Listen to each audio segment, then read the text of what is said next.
Assalamualaikum warahmatullahi wabarakatuh. Tajuk kita hari ini ialah adab tanggungjawab menguruskan jenazah. Lihatlah, tajuk ini mengingatkan kita kepada kematian, bagaimana di saat kematian kita berada di alam kubur bersendirian. Dalam tajuk ini, kita akan fokuskan kepada 4 perkara yang penting, iaitu yang pertama, kita mengetahui maksud pengurusan jenazah. Yang kedua, hukum menguruskan jenazah. Yang ketiga, adab menguruskan jenazah. Dan yang keempat, kepentingan pengurusan jenazah dalam kehidupan seharian kita. Yang pertama, kita lihat apakah maksud pengurusan jenazah.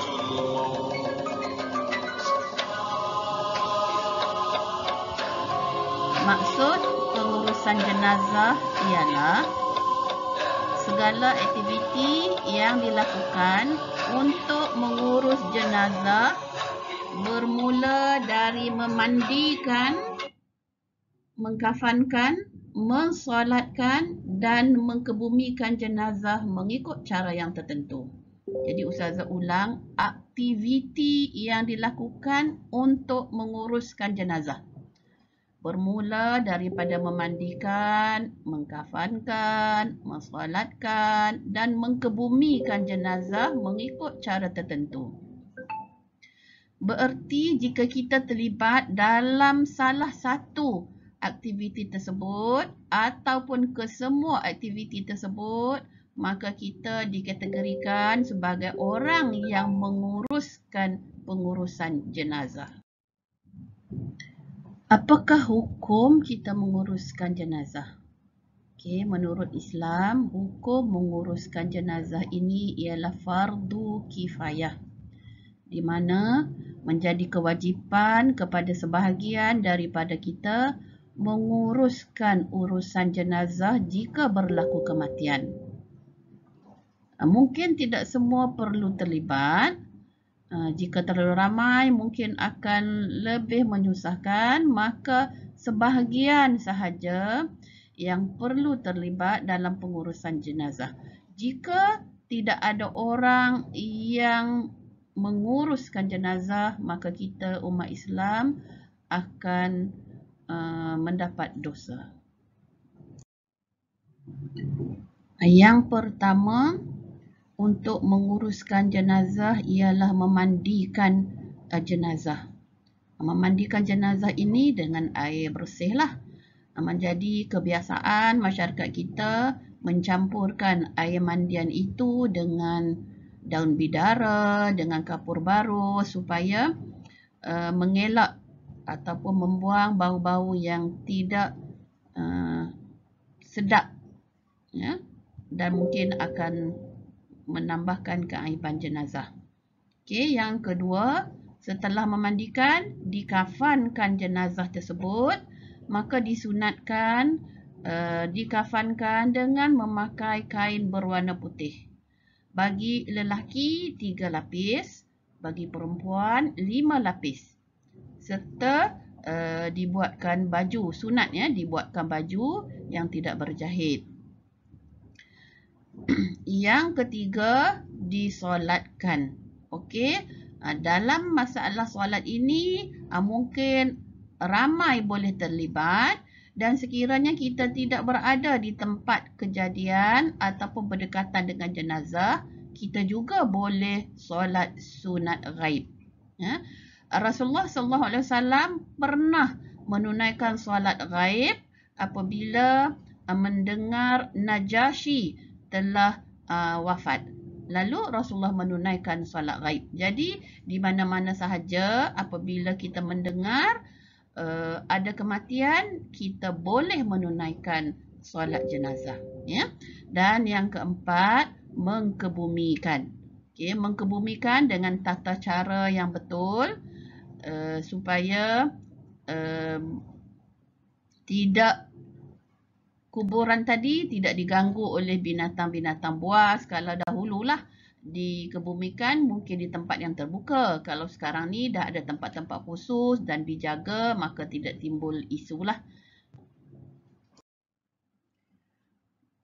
Baiklah, perkara yang ketiga ialah adab dalam pengurusan jenazah. Okay, dalam menguruskan jenazah, perkara yang pertama yang kita boleh buat ialah apabila kita mendengar kematian, maka ucaplah takziah kepada keluarga si mati. Dan tidak semestinya ucapan takziah itu kita mesti berhadapan dengan keluarga si mati. Sekiranya kita mendengar saja berita tersebut, kita mengucap inna lillahi wa inna ilaihi raji'un, itu salah satu bentuk ucapan takziah. Tetapi jika kita pergi menziarahi berhadapan itu lebih baiklah sebagai tanda kita menyokong, memberi simpati kepada keluarga si mati. Okay, yang kedua, antara adabnya ialah kita mendoakan si mati dengan doa yang baik-baik. Ya, sebagaimana Nabi pernah bersabda, 3 amalan yang tidak akan terputus antaranya ialah doa daripada anak yang soleh. Jadi, kalaulah anak, maka doakanlah ibu bapa dia. Dan umat Islam boleh juga mendoakan kepada umat Islam yang lain. Antara doa yang biasa dibaca ketika kita mendengar kematian, kita boleh baca Allahumma ghfir lahu warhamhu wa'afihi wa'fu anhu jika jenazah itu lelaki.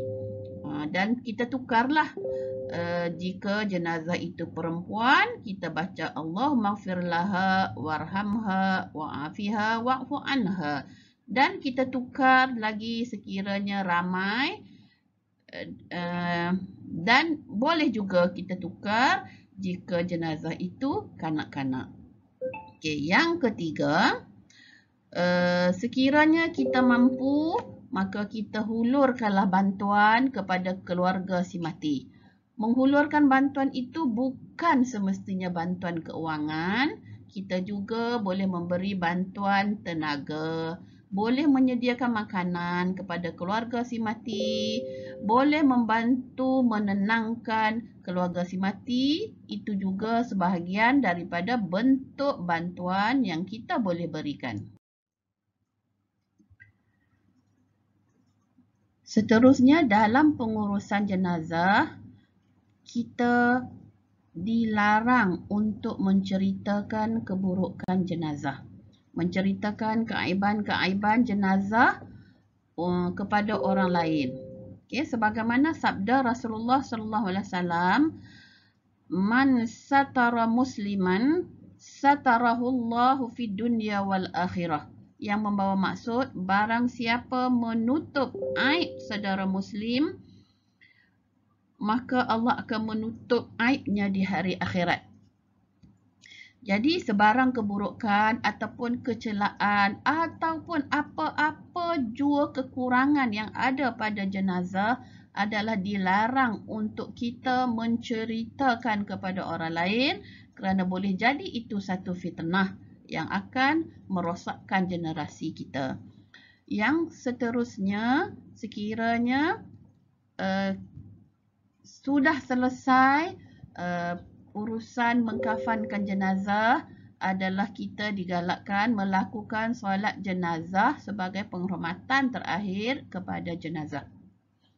Sebagaimana yang Ustazah sebut tadi, solat jenazah itu sekiranya kita berada di hadapan, jenazah berada di hadapan kita, maka kita boleh solat jenazah seperti biasa. Sekiranya tidak ada, kita boleh menunaikan solat jenazah ghaib. Yang ketujuh, sekiranya kita mampu, maka iringilah jenazah ke perkuburan. Dengan itu akan banyak memberi keinsafan dan pengajaran kepada kita. Dan yang ke-8, sekiranya kita mampu lagi, maka kita boleh membantu menguruskan urusan pengkebumian. Urusan pengkebumian ini memang agak berat urusannya dalam urusan kita menggali kubur, kita nak memindahkan tanah, nak menurunkan jenazah, jadi memerlukan tenaga kerja yang ramai. Sekiranya kita mampu, maka bantulah urusan pengkebumian tersebut. Perkara yang keempat yang akan kita lihat ialah kepentingan pengurusan jenazah kepada individu. Maksudnya kepada diri kita, apa pentingnya kita terlibat dalam pengurusan jenazah. Yang pertama, akan menjadi iktibar kepada diri kita apabila kita melihat jenazah. Apabila kita dengar berita kematian, kita menziarahi jenazah itu, maka kita akan lihat ada dua pengajaran yang kita ambil.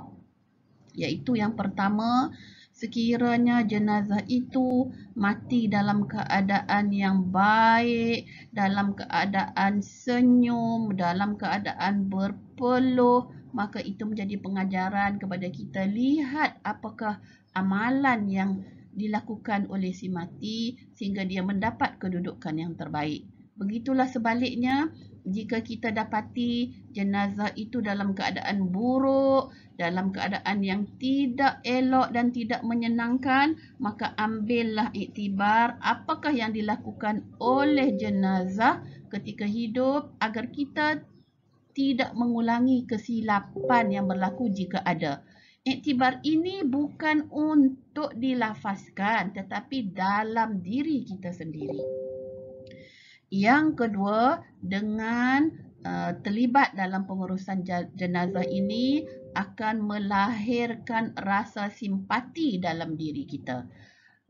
Bila kita ada rasa simpati, maka kita akan dapat meletakkan diri dalam suasana kematian tersebut, maka kita tidak akan melakukan perkara-perkara yang tidak elok, malah kita turut membantu menyenangkan keluarga si mati. Seterusnya, dengan terlibat dalam pengurusan jenazah akan melahirkan keinsafan kepada diri kita. Okey, lihat pada gambar yang Ustazah muat di atas itu, lihat bagaimana jenazah dibawa.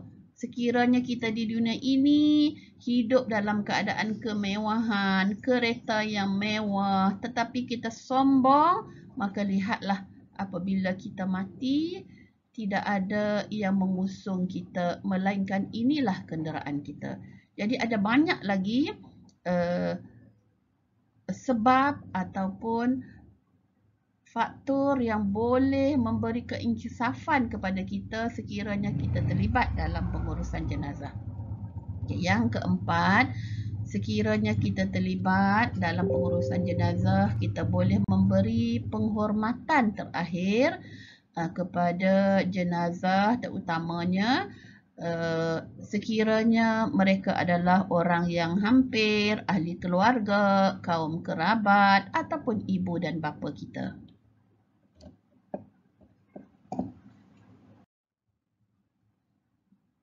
Baiklah, kita lihat pula kepentingan pengurusan jenazah kepada masyarakat.